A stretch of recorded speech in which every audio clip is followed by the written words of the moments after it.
This portion is brought to you by ACS Manufacturing Corporation, ISO certified, maker of world-class quality Pride detergent.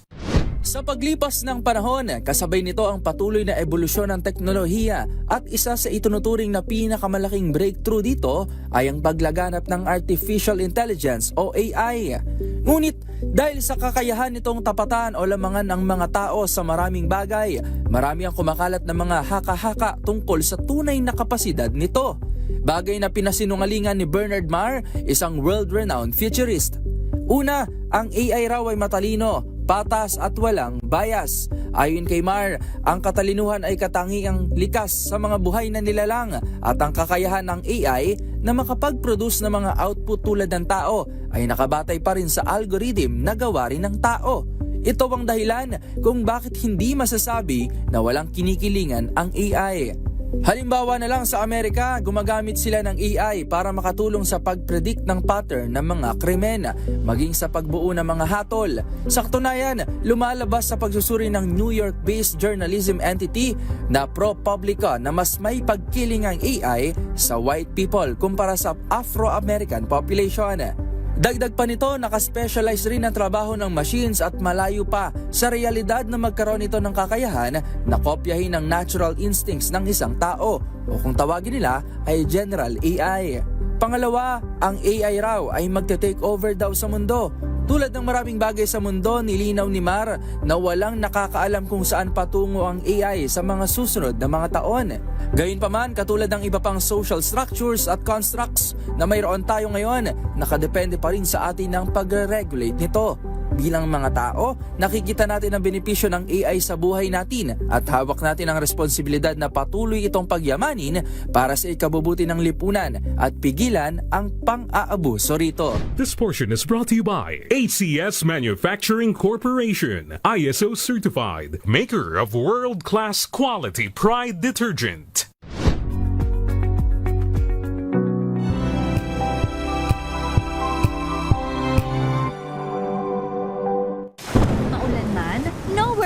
Amoy kulog ang damit. Charm Fabcon, bangong pumakabloom, tanggal amoy kulog sa bango ng charm. Kaya gamit ko, Charm Fabcon with Bloom Fresh technology. Kills 99.9% of kulog-causing bacteria.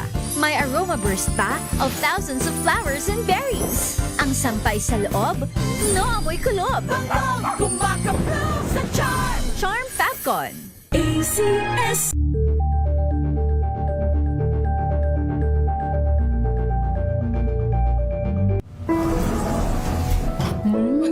Amoy forever. Amoy LQ. Amoy New Calad Berry Blooms. Amoy kalat, amoy good vibes.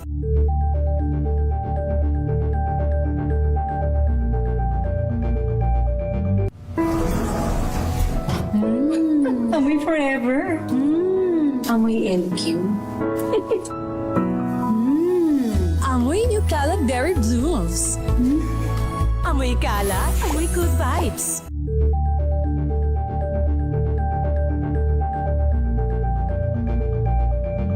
Hello, Washi! Laundry day na naman! Yay! Anong meron? Mancha ng chocolate, putik, may libag pa! Kaya natin yan!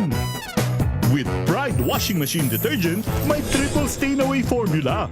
Tanggal ang makapit, madikit, at malupit na dumit mancha. Kaya easy-easy ang labada. Mula noon hanggang ngayon! All you need is pride. All you need is pride. ACS.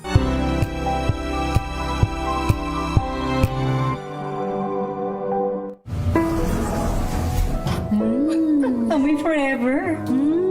Amoy LQ. Amoy New Calad Berry Blooms. Amoy kalat, amoy good vibes.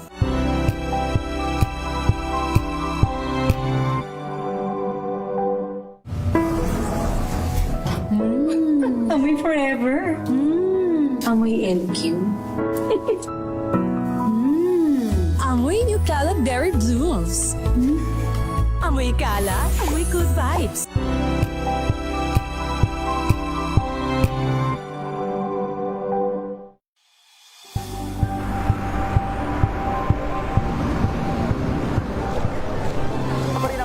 eksperto. Dito lang sa Expert Opinion. Ito ang The Better News. TNVS. Trending and Isang show. kwento, iba't ibang anggulo. Dito, sa Point of Bawat pananagutan ating tatalakayin dito sa Hoy. Bawal yan. Filipino, dito lang sa Wizards. Happening sa trend, match up with entertainment and lifestyle. Ito ang NBC TV Network News. Una sa Pilipinas, una sa Pilipino.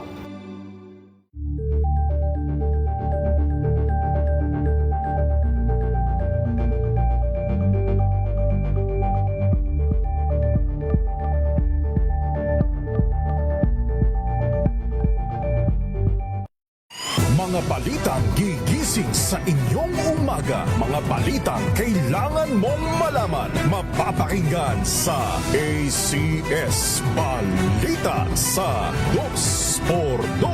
Kasama sina Anthony Taberna at Jerry Baha. Lunes hanggang Biyernes.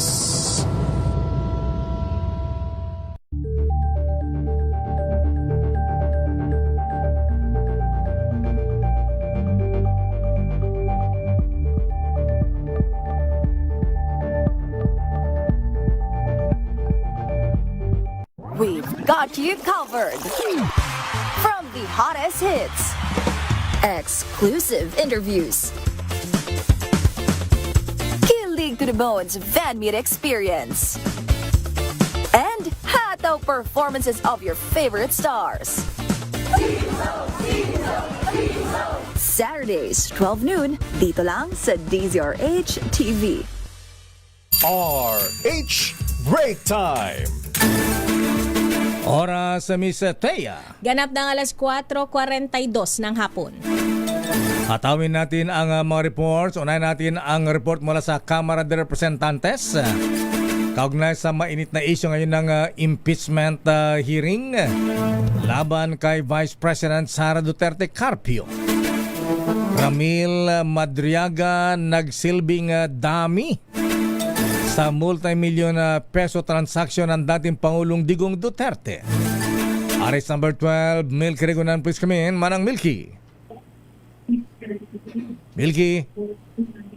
Yes, Sakayateya, nagsilbing dami ng multi-million transactions ni dating Pangulong Rodrigo Duterte si Ramil Madriaga. Ito ay sa pamagitan ng transfer ng daan-daang milyong pisong pera sa bank accounts ng ilang malapit kay dating Pangulong Duterte. Sa testimonya ni Madriaga sa impeachment proceedings ng House Justice Committee, na isagawa niya ang paglilipat ng mga pera sa pamagitan ng bank accounts na binuksan sa ilalim ng kanyang mga pangalan. Ang bank accounts ay nasa iba't ibang bangko sa Makati, Pasig at Pampanga na ginagamit umano sa intelligence operations at money laundering. Samantala, pumayag si Madriagang pumirma sa bank waiver para mabusisi ang kanyang bank accounts. Bago umalis sa pagdalo sa hearing ngayon ng House Justice Committee sa impeachment proceedings laban kay Vice President Sara Duterte, pinirmahan na ni Madriaga ang bank waiver. Tiyak naman ni Committee Chair Jervil Luistro na ang pagpirma ni Madriaga ay base sa kanyang desisyon at walang inuman ang pumilit sa kanya. Narito si Committee Chairman Jervil Luistro. Mr. Madriaga, nauunawaan niyo po ba itong waiver ng bank secrecy na law na ito at ang magiging epekto nito? Opo, Madam Chair. Ibig sabihin po nito ay mabubuksan yung bank records nyo na inyong binanggit sa inyong supplemental affidavit without us violating the bank secrecy law. You are losing the protection of bank secrecy law. Naunawaan nyo po ba yun? Opo, Madam Chair, I'm fully aware.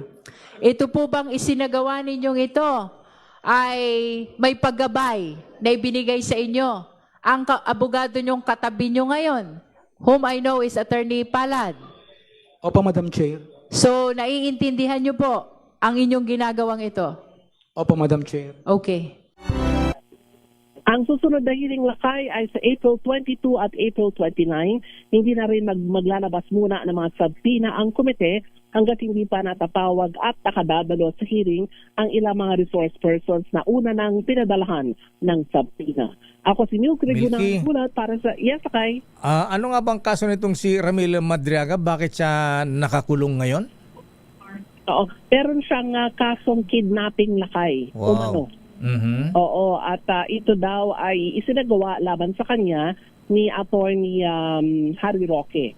Dahil ito daw ay paglabag, kumbaga ay meron siya kasing mga tinutulungan umano na mga magsasaka noon diyan sa ilang lugar sa parte ng South. At ang sabi niya, itong mga lupain daw na malalaking ito ay si Harry Roque ang nagmamay-ari.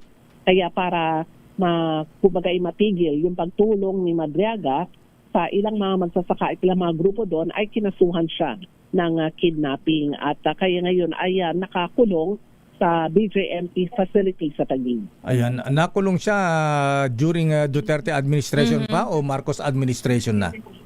Oo, nung Duterte administration lakay. Kaya ang sabi nga niya ay masama ang kanyang loob din sa pangalawang pangulo dahil sa lahat daw naman na itulong niya ay hanggang ngayon na hindi man lang daw siya tinutulungan sa kanyang kaso. Pero ang sabi niya walang kinalaman yung kanyang sama ng loob kay VP Sara dito sa mga pagbubulgar niya. Dahil kung titingnan mo lakay at Thea doon sa kanyang testimonya, ngayon dito sa House Committee on Justice, marami siya mga ipinakita mga ebidensya at nagpapatotoo na siya ay malapit hindi lamang kay Vice President Sara Duterte kundi kay dating Pangulong Rodrigo Duterte. Naidetalya ba kanina sa hearing Manang Milky kung di ba sinasabi na may planong i-assassinate ang Pangulong Marcos kapag hindi bumaba sa kanyang pwesto noong 2025? Yes, lakay na idetalye ngayon at bahagi daw yun ng plano ng mga Duterte yung assassination na umano ay gagawin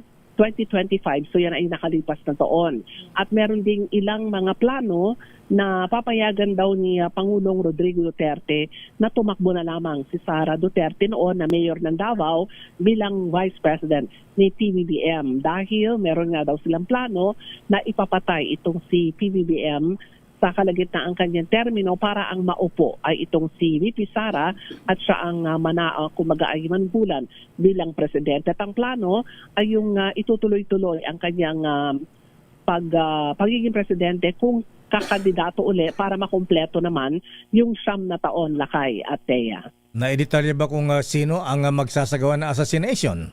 Sino mag-execute ng Pangulong plano? Marcos. Oo, wala siyang nabanggit kung sino ang gagawa pero ito daw ay plano talaga ng mga Duterte at ang sabi niya nga ay lahat ng kanya mga binitawang salaysay dito ay kanyang sinumpaan. Patunay na kanyang ay paninindigan daw niya ito kahit umabot pa sa korte at naging sa Senate Impeachment Court. Okay, maraming salamat naman ang Milky. Yan lakay at Thea ang update mula dito sa Kamara kaugnay ng impeachment proceedings laban kay Vice President Sara Duterte. Ako si Neil Criguna nagulat para sa DCRH, una sa Pilipinas, una sa Pilipino. The order is dead or alive. Haglong. Samantala, tulong sa middle income class, pinag-uusapan rin sa Uplift Committee ayon sa Department of Finance. Idetalye mong balitang yan, RH14, Leth Narciso. Miss Leth. Gusto nila lakay, nilinaw ng Department of Finance na hindi kinakalimutan ng pamahalaan ang middle income class sa mga programa para maigsa ng epekto ng krisis sa Middle East. Sa press briefing sa Malacanang, sinabi ni DOF Undersecretary Carlo Fermin Adriano na inuuna lang tulungan ang pinaka-apektadong mga sektor. Pero pinag-uusapan din anya ng Uplift Committee ang tulong sa middle income class. Tugon ito ni Adriano sa angal partikular ng mga taxpayer na walang tinatanggap na ayuda o subsidiya. Binanggit ng opisyal na may kasalukuyan ng mga programa gaya ng binaba ang port fee at toll fees sa logistics na bagamat hindi direktang impact ay napakikinabangan sa pamagitan ng presyo ng mga bilihin at serbisyo. May iba pa ang mga rekomendasyon at opsyon para maalalayan ang middle income class pero itinauubayan na nila sa Pangulo ang pag-aanunsyo. Pakinggan natin si Yusek Adriano. So yun po, may direct impact po yun sa prices ng goods and services na kinukonsumo po, hindi lang po ng mahirap but also the middle income classes. So it's not a direct subsidy but it's indirect. Now, for the other programs, hindi po namin ipipreempt ang mga anunsyo na manggagaling po sa ating presidente pero ang masasabi ko lang po, ito po ay pinag-uusapan sa Uplift. Si Undersecretary Carlo Fermin Adriano ng Department of Finance. Ito si Let Let. para sa D. Yes, Akay? Ayan, may sagot na ba ang Malacanang? Meron nga bang kasunduan ang Pangulong Marcos at Vice President Sara Duterte Carpio sa mga Duterte na kung siya ay manalong presidente noong 2022 elections, siya ay hanggang 2025 lamang at ililipat ang Corona. ang posisyon sa Vice Presidente Sara? Lakay, wala pang pahayag ang Malacanang tungkol dyan, maging dun sa impeachment proceedings sa Kamara. Okay, maraming salamat, Let, mula sa Malacanang. Senator Lakay at Ms. Thea.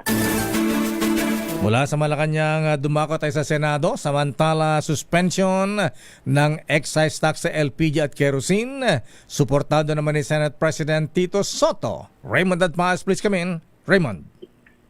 Mayor, nagpahayag ng suporta si Senate President Vicente Tito Soto III sa desisyon ni Pangulong Bongbong Marcos na suspindihin ang excise tax sa LPG at kerosene. Paniwala ni Soto, malaki ang maitutulong na desisyon na ito ng Pangulo sa ating mga kababayan at tiyak na may planong iba sa kaso ng diesel at gasolina. Sa panig ni Senador Erwin Tulfo, naintindihan niya ang desisyon na LPG at kerosene lamang ang saklaw ng suspension ng excise tax. Ito ay dahil sa katwiran ng mga economic managers ng administrasyon na daang bilyones ang mawawalang kita mula sa gobyerno sa oras na suspindihin ng excise tax at value-added tax sa diesel at gasolina. Paniwala ng ibang senador ay dapat lamang na isama na ng administrasyon ng suspension ng excise tax sa diesel at gasolina upang maramdaman ng mga apektado ng krisis nating mga kababayan. Ito si Raymond. Raymond. Yes, Mayor. Anong sabi ng mga senador, lalo na si Senate President Tito Soto, na ang trabaho ng impeachment court ang Senado ay parang ginagawa na ngayon ng Justice Committee sa Kamara? Tahimik pa, Mayor, yung mga senador hinggil sa issue na yan dahil bago nag-break ang Senado ng pag-uusapan yung tungkol sa impeachment, ang sabi nila ay mas mabuting ipaubaya muna sa Kamara dahil kung sakasakali baka ay mauunahan yung mga pangyari dahil kung tutuloy yung impeachment, ang mga senador ang magsisilbing senator judges, Mayor. Okay, maraming salamat, Raymond. Ito si RH28, Raymond Advance para sa DCRH, una sa Pilipinas, una sa Pilipino. Maraming salamat, Raymond. At kaugnay pa rin sa balita sa excise tax.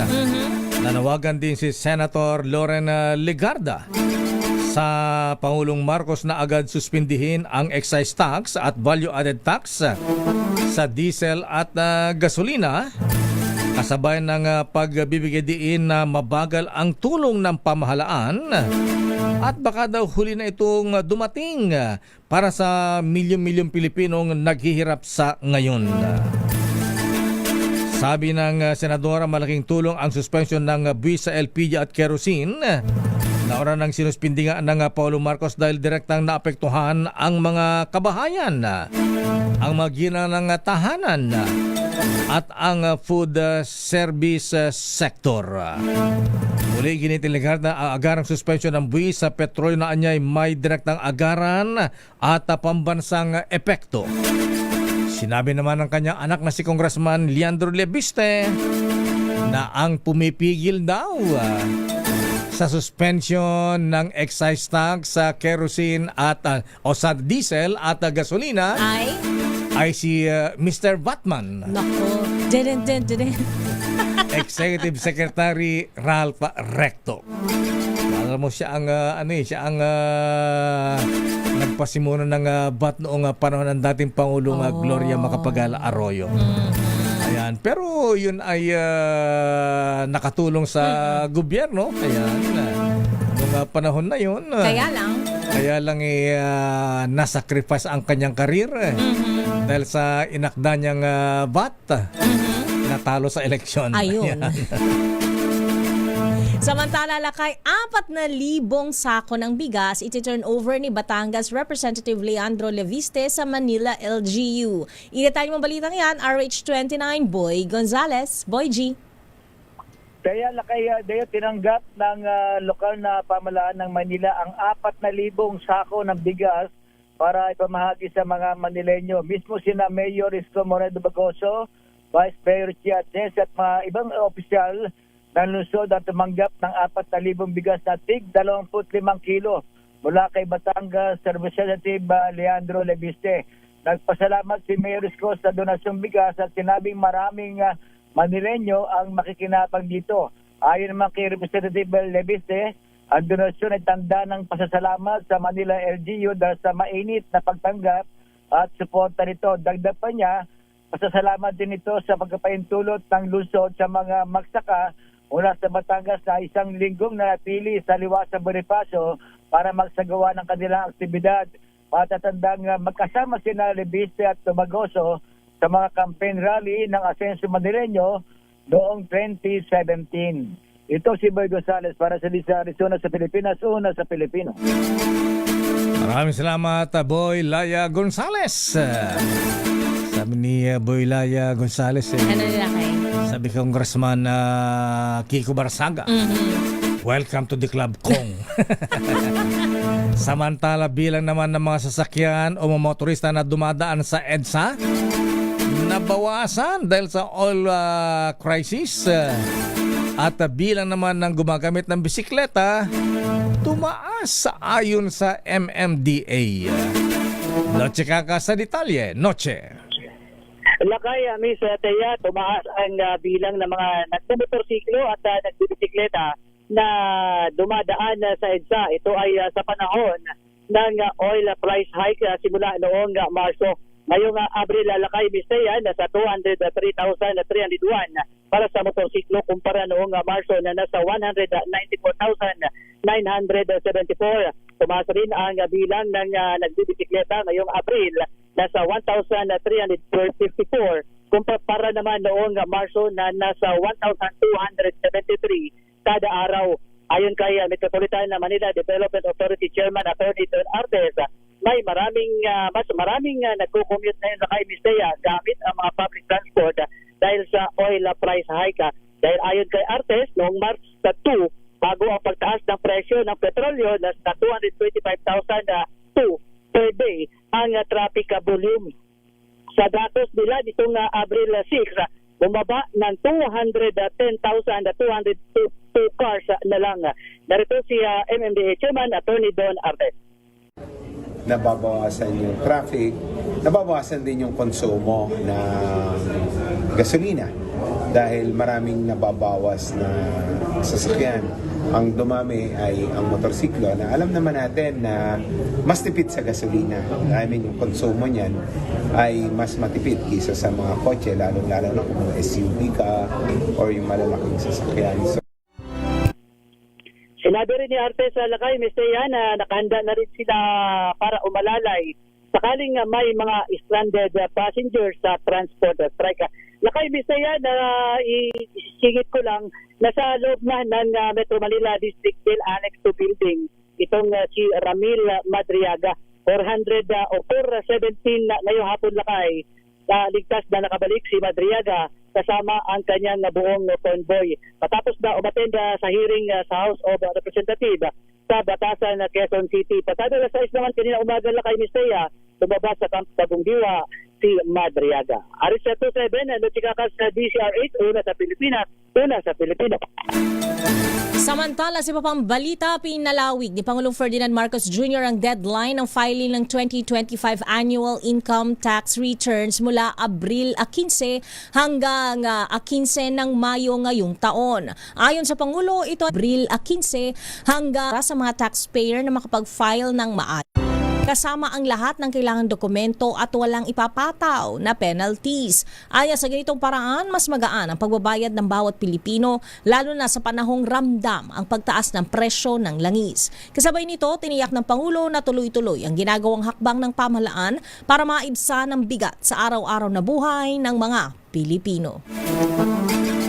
Samantala, inatasan naman ni Agriculture Secretary Kiko Chulaurel na magbukas ng maaga ang mga Kadiwa stores na nagbebenta ng 20 pesos sa kada kilo ng bigas.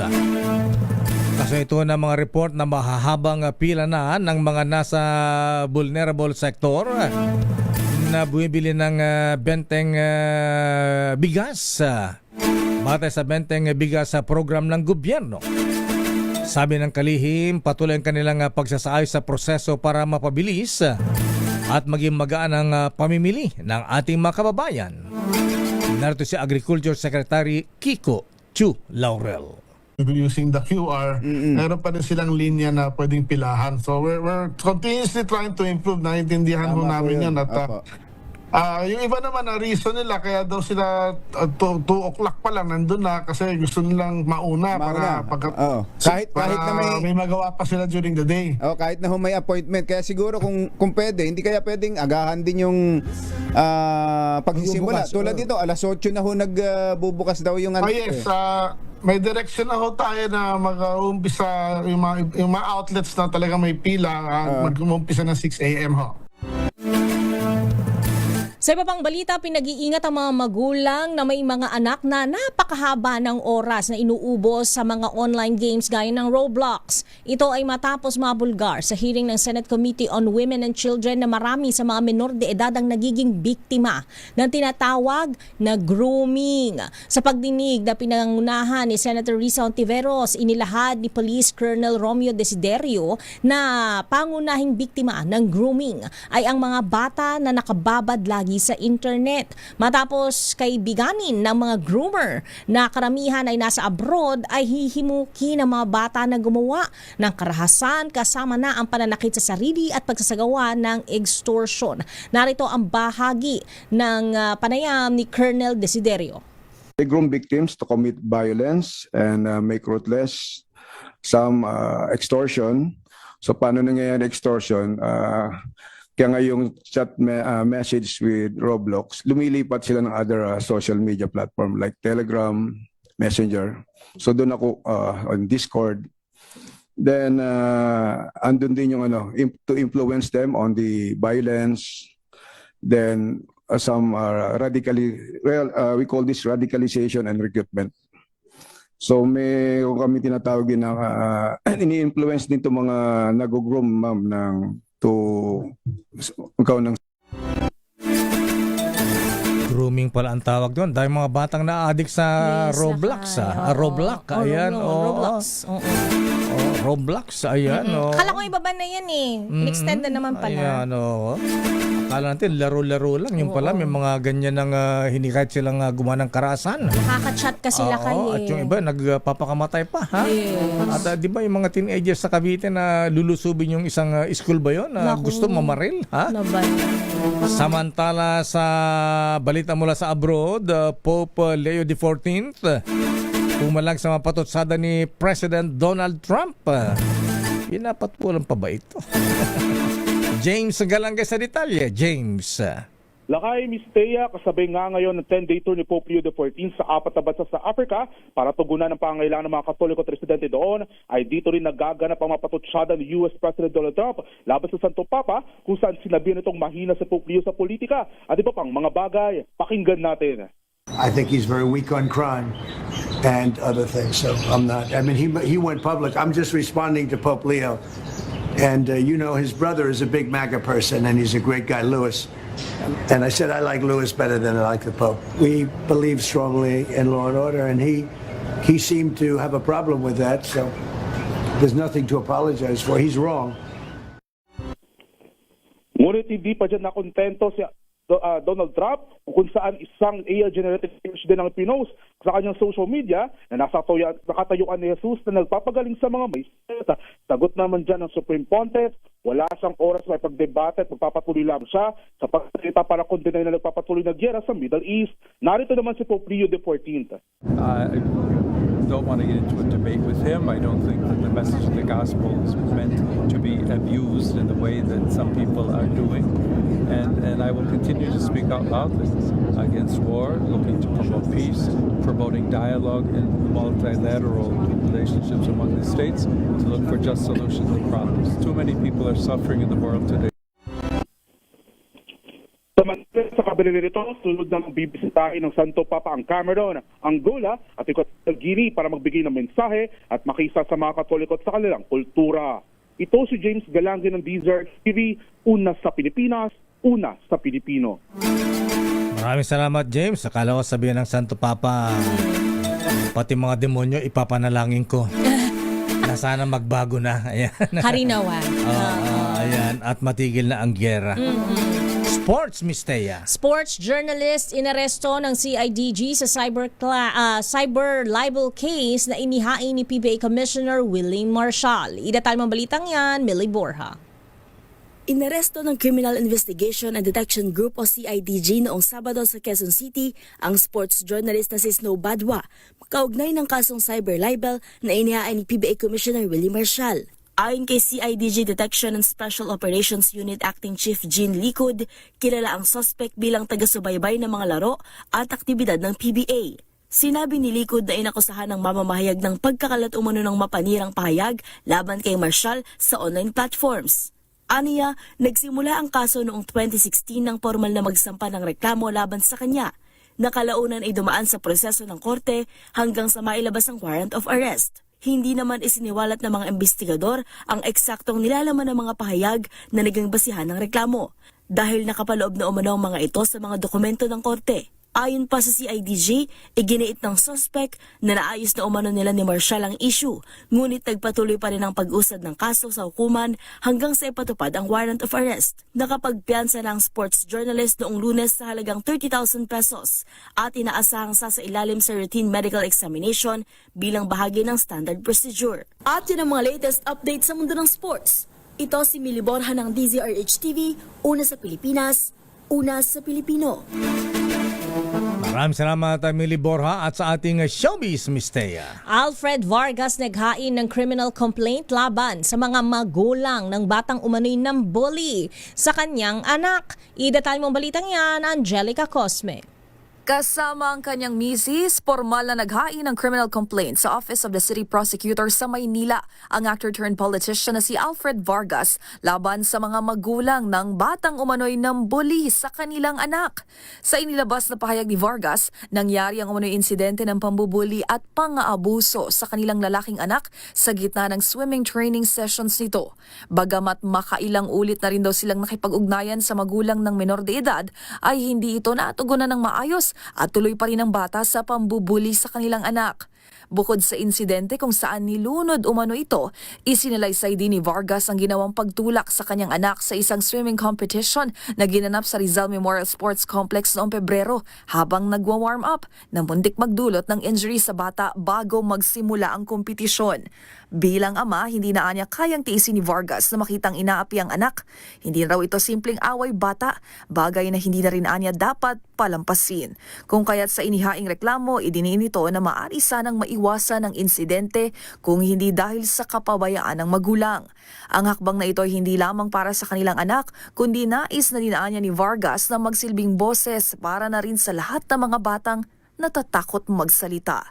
Agad namang bumuhos ang suporta mula sa kanilang mga kasamahan sa industriya, gaya ni Dayan Medina at Yasmin Curdy na kamakailan lang ay dinaan na rin sa legal na hakbang ang laban, kaugnay din ng umano'y pambubuli sa kanilang anak. At yan ang latest sa mundo ng mga sikat. Ito po ang inyong showbiz angel ng DZRH-TV, una sa Pilipinas, una sa Pilipino. Maraming salamat, Angelica Cosme. Ayan, sa mga magulang, tama rin na naman, tingnan din yung ating mga anak. Baka sila po ay nambubuli o kaya ay binubuli. Yes. Ayan, bantayan. Pagsabihan lakay, di ba? At ayon sa ating business correspondent, Mr. Michael Ismaygay, magkano lakay? Medyo lumakas ang piso kontra dolyar. Nagasara ang palitan ngayon sa dollar sa halagang 59 pesos and 87 centavos. Samantalang kahapon, 60 pa rin, Miss Thea, ha? 60 pesos and 13 centavos. Maraming salamat, bossing Mr. Michael Ismaygay. At congratulations sa mga gagraduate ng senior high sa San Beda College sa Manila. Congratulations daw sa graduating class 2026 ng San Beda, Manila. Kasama na si Sara. Kala ko Sara Duterte. Sara Michelle Cabanela. Ayan, mula kay Proud Daddy Romela Cabanela. At happy birthday kay Lola. Ayan, kay Lola Zening Melegrito. Wow! Ano to ni Kuyang Dado Melegrito? 90 years old, Miss Thea, ha? Wow! Happy birthday, Lola Zening Melegrito. Sana umabot pa Long kayo ng 100. Ayan. Magpakanton po kay Lola para umatindog tibiyagyo. Ayan. At happy birthday din kay Kuyang Renz Rigor Bautista ng General Llanera Lads. At kay Balikbayan Candido Ponsalan, 68 years old. Mula kay kanyang pinsan Mista Danny Constantino, umuwi para dito mag-birthday. At bait. Wow, happy birthday. At happy birthday din kay ang abogado ni Vice President Sara. Si Mista Attorney Siegfried Fortun. Attorney Sig, binabata kayo ng PMA Sandigan 82. At happy birthday na rin kay Idol Mista Chris Laksa. At Kuyang Jedel Batag at Kuyang John Neil Baldovia ng TM Calum Masonic Class 136. At kay Kuyang Jeffrey Ryan Tantingko. At kay Kuyang Kapitan Noli Tamayo ng Luna Isabela. At kay Kuyang Victor Nunez. Happy birthday. At si Marks Angelo Urbano ng May Kawayan, Bulacan. At yan na ang kabuuan nating palatuntunang break time. Ako po si Deo Macalma. Ako naman po, Thea Petro Carpuz. Susunod na, mga balansyadong balita, Henry Uri at Miss Kay Karen Oyong. Oras eksakto. Alas 5:11.